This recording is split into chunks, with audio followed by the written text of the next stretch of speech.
What's up, everybody? I'm about to go put it between the sheets, get in that dying cockroach position. But first, why do ham radio operators, amateur radio operators, hate CBers so much? Right? Well, I can tell you the reason why. Because they think they're better.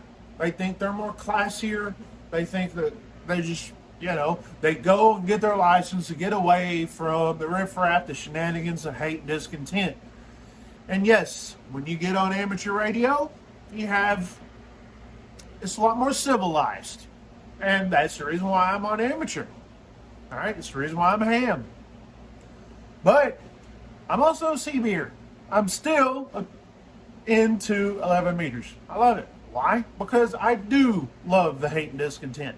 I do love the shenanigans. It's just the way it is, right? I like both. I still do. I probably always will because I remember where I came from. All right? I'm a redneck at heart. Okay? Grew up around both. CB, grew up around amateur radio, and I love both. But this is the reason why ham radio operators shouldn't look down on CBers. Most of us came from that world. That's one. So we should understand the reason why we fell in love with radio in the first place. Okay? Now, CB, that technology, if you want to call it that, is pretty much junk compared to the ICOMs, the Yaesus, and the Kenwoods of the world. Okay? They just are. But, they're a lot cheaper. It's a lot cheaper because you buy that junk. It's a lot cheaper, and that's cool. That's cool. You get these high dollar radios, more sophisticated radios, and hey, they're cleaner and all that. But here's the thing. Here's where it is. We fell in love with radio communications, antennas, and all of this kind of stuff. Most of us fell in love with it while we were using 11 meters, and then all of a sudden it's like, man, you're so limited on 11 meters, all this stuff you can't do that you can do on amateur radio.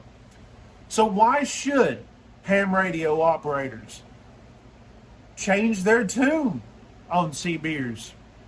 Because CBers can make great amateur radio operators. So instead of looking down on CBers, bring them in.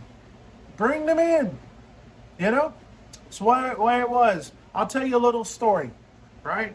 I had a big old 102-inch stainless steel whip on my pickup truck years ago, and I had a famous ham radio. I'm not going to say too much bad about him. He is silent key, but famous guy in the Whitney, Texas area. He would spot me at a freaking gas station. He always talked to me, when are you going to get your license and get rid of this junk? Get away from this trash. And he looked down, and it's like, that was a turnoff to me. For years, I didn't get my license because of people like that looked down on CBers. But then I had my CB buddies, right, start to get their license. I'm like, so I go get my license.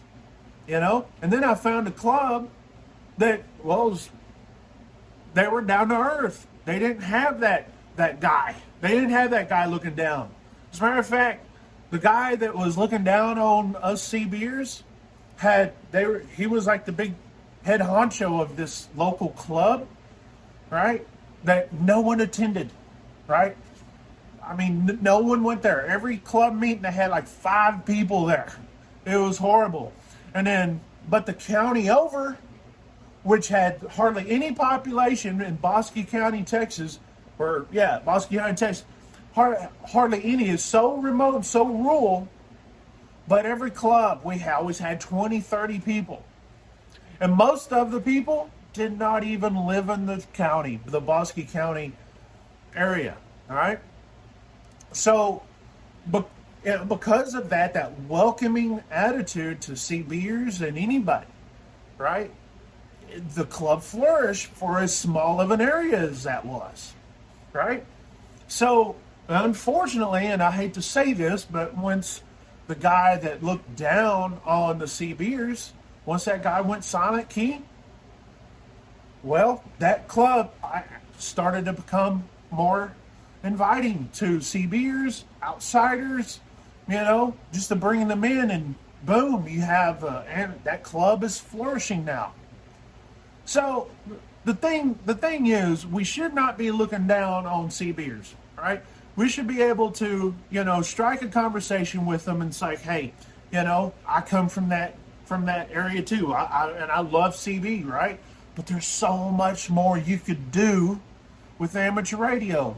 And you don't have to give up your CB gear. You just don't. You can still do that.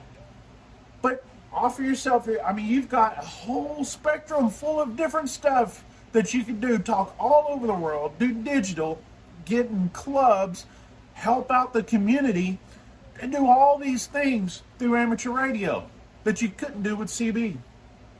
And it's fun. It's absolutely fun. All right? So we should, again, stop looking down on CBers. It's like, hey, recruit.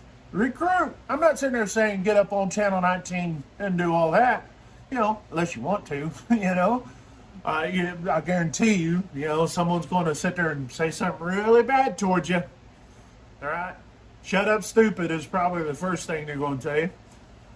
I may be the one to tell you that, and I'm a ham radio operator.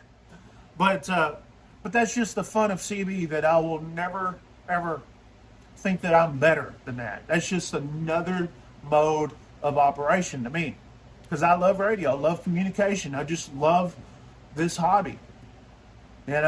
So stop looking down on CBers, right? Because you never know, you never know who may be listening. You never know you may be running off. You could be running off, the next big legend ham radio operator, that has the biggest station and makes all these contacts and changes his life, gets his kids involved, right? Because amateur radio, this is something you'd like to get your kids, grandkids involved. And CB, do you really want, your kids and grandkids to hang out on CB? Probably not. Amateur radio, you can. So, again, stop looking down on CBers, and let's build this hobby full of people that love radio. Because let's just face it, amateur radio operator the hams out there, they're getting old. So am I. We're all getting old. We need to get younger blood, new faces, that love the hobby. Anyways, thanks for watching. My name is Ike. I'll let you guys later. 73.